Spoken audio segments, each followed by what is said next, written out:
Dans les rencontres hebdomadaires du ministre de l'Éducation nationale, Ida Reteno Assonou a échangé avec le gouverneur de la province de l'Estuaire.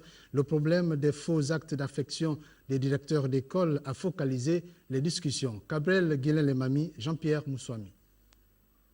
Cette rencontre à laquelle prend part le gouverneur de la province de l'Estuaire a pour centre de discussion la question de faux actes administratifs, nommant des directeurs d'école à la veille de la rentrée des classes 2014-2015. La genèse de cette affaire-là, depuis quand, comment ça a commencé, pourquoi, et surtout il faut qu'on arrive à par qui.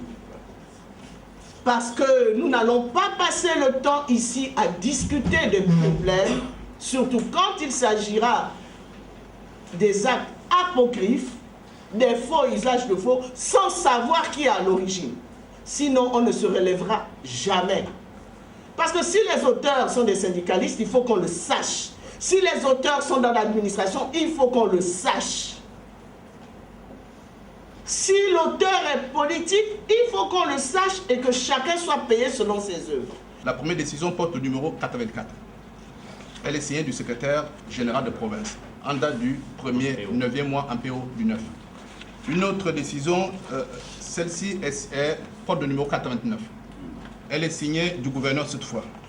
Ces deux décisions d'affectation, dont l'une porte le numéro 0087 et l'autre 0089, proviendraient du gouvernorat. Une polémique que le gouverneur de la province de l'Estuaire entend apporter des éclaircissements. J'étais un peu désolé d'apprendre à la télévision, tout au début de la polémique. Ouais. Oh, c'est le gouverneur maintenant qui nomme les directeurs d'école et tout ça. Bon, c'est pas vrai.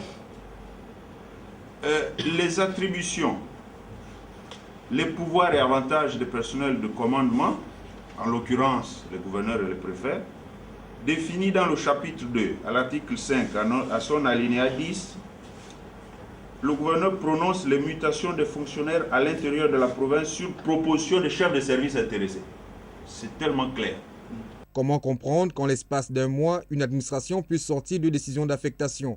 À l'issue de cette rencontre, une enquête sera diligentée afin de connaître les responsables de ce désordre.